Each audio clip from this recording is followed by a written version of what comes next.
लेकिन इस देश में एक ऐसी व्यवस्था थी जिस व्यवस्था में मानव को जानवर से भी नीचे समझा जाता था।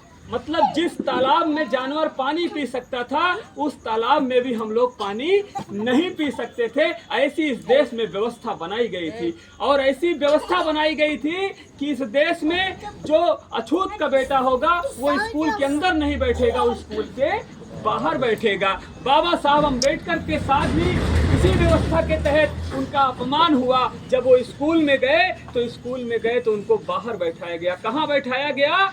जहाँ पे जूता चप्पल रखा गया था वहाँ पे बाबा साहब अम्बेडकर को बैठाया जाता था। जहाँ पे गंदगी होती थी वहाँ पे बाबा साहब अम्बेडकर को बैठाया जाता था।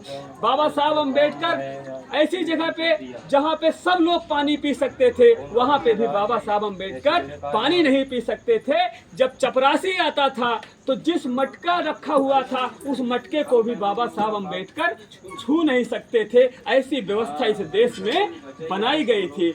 एक बार बाबा साहब अम्बेडकर स्कूल में बैठे हुए थे और वहाँ पर एक अधिकारी आया और उस अधिकारी ने कहा कि बच्चों, जैसे ये बच्चे बैठे हैं, उन्होंने कहा कि बच्चों ये बताओ कि ऐसी कौन सी चीज़ है जिसे हम देख तो सकते हैं मगर छू नहीं सकते। ऐसे तमाम बच्चों ने हाथ उठाया और तमाम बच्चों ने कहा कि हम चांद को देख सकते हैं मगर छू नहीं सकते। किसी ने कहा हम सूरज को देख सकते हैं, छू नहीं सकते। किसी ने कहा हम तारे को देख सकते हैं, छू नहीं सकते।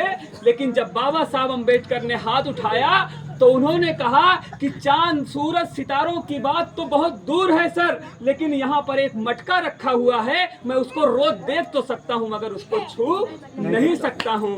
इस देश में ये ऐसी व्यवस्था बनाई गई। इस देश में ऐसी व्यवस्था बनाई गई जिस व्यवस्था में मनुष्य को नीचा समझा गया और किसी को ऊपर समझा गया। किसी को कहा गया कि वो ब्रह्मा के मुख से पैदा हुए और किसी को कहा गया कि वो पैर से पैदा हुए। किसी को ज्ञान का अधिकार मिला, किसी को पढ़ने लिखने का अधिकार मिला, किसी को उच्च शिक्षा लेने का अधिकार मिला और किसी को नाली साफ करने का अधिकार मिला, किसी को सेवा गुलामी करने का अधिकार मिला। इसीलिए जिनको ज्ञान मिला वो आगे बढ़ते चले गए और जिनको गुलामी मिली वो गुलामी से गुलामी में धंसते चले गए। और आज ये स्थिति है कि हम लोग, यही हमारा मसीहा जिसको जूता चप्पल के पास बैठाया जाता था, जिसके पास कोई ताकत नहीं थी, जिसकी परछाई से लोग नफरत करते थे, लेकिन इस मसीहा ने कलम चलाई। ये मसीहा इतना ज्ञानवान बना, इतना उसने शिक्षा हासिल की कि उस शिक्षा के दम पे उसने बड़ी बड़ी डिग्रियां हासिल की। 36 डिग्रियां बाबा साहब अम्बेडकर ने हासिल की। 9 भाषाओं का ज्ञान बाबा साहब अम्बेडकर ने हासिल किया और इस दुनिया का सबसे बड़ा संविधान लिखने का जो सौभाग्य हुआ वो बाबा साहब अम्बेडकर को मिला। इस दुनिया का सबसे बड़ा संविधान लिख करके इस देश के जो हजारों साल की गुलामी थी, जिस देश में तालाब का पानी जिनको नहीं मिलता था उनको भी मान सम्मान और स्वाभिमान इस देश में मिलने लगा। ये बाबा साहब अम्बेडकर की देन थी। बाबा साहब अम्बेडकर अपने जीवन में तमाम दुख सहे, तमाम कष्ट सहे, यहाँ तक कि उनके 4 बच्चे भी कुर्बान हो गए इस मिशन मूवमेंट में। कैसे कुर्बान हो गए? बाबा साहब अम्बेडकर के 4 बच्चे थे। वो परिवार का ध्यान नहीं देते थे, समाज के लिए लगे रहते थे, समाज में प्रचार प्रसार करते थे, लोगों को बताते थे, जाके गांव में, जैसे आज ये मिशन का कार्यक्रम चल रहा है ऐसे वो भी गांव में जाते थे, बताते थे कि ये मेरे समाज के लोगों, तुम्हें अब मान सम्मान और स्वाभिमान की जिंदगी जीनी है, तुम्हें इज्जत की जिंदगी जीनी है। अगर तुम्हें मान सम्मान और स्वाभिमान चाहिए तो तुम्हें अपने पैरों पे खड़ा होना होगा। किसी की गुलामी करोगे तो वो तुम्हें गुलाम बनाएगा, तुम्हें कभी मान सम्मान देने का काम नहीं करेगा। इसलिए अपने पैरों पे खड़े हो, शिक्षा हासिल करो, ज्ञान हासिल करो और इस दुनिया में जो ज्ञान हासिल करता है उसी का नाम होता है, जो ज्ञान हासिल नहीं करता उसका कोई नाम नहीं होता।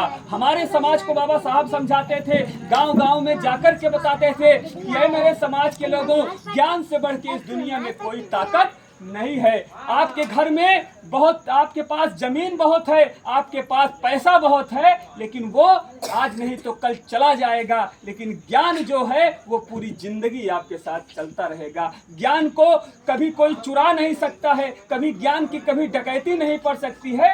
ज्ञान से बढ़ के दुनिया में और कोई चीज नहीं है। इसलिए बाबा साहब अम्बेडकर ने कहा, अगर तुमको कुर्सी हासिल करनी है, तुमको बड़े पदों पे जाना है, तो ज्ञान की कीमत समझो और ज्ञान को पाओ और ज्ञान के सहारे आगे बढ़ने का काम करो। हमारे समाज को समझाते समझाते बाबा साहब ने तमाम बड़े बड़े विश्वविद्यालय गए। आज तो हम लोग छोटे से विद्यालय, छोटी डिग्री हासिल करने में हालत खराब हो जाती है, लेकिन उस समय बाबा साहब अमेरिका में पढ़े, लंदन में पढ़े, जर्मनी में पढ़े, बड़ी बड़ी डिग्रियों को हासिल किया और पढ़ करके इस देश में जब आए तो हमारे लोगों की हालत को सुधारने का काम किया। लेकिन फिर भी उनके पास इतनी गरीबी थी कि उनके बच्चे भूख से मर जाते थे, कभी दवा से मर जाते थे।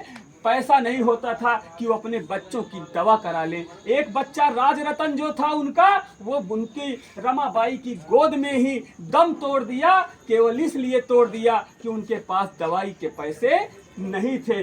दवाई के पैसे न होने के कारण रमाबाई का बेटा राजरतन उनके गोद में दम तोड़ देता है। इसलिए, और जब बाबा साहब अम्बेडकर आए, बाबा साहब अम्बेडकर के पास कफन के भी उस समय पैसे नहीं थे, और बाबा साहब अम्बेडकर ने क्या किया, अपने रमाबाई के पास भी पैसे नहीं थे, रमाबाई ने अपने साड़ी का पल्लू फाड़ के उसको राजरतन को लपेटा और तब जाके उसको मिट्टी देने का काम किया।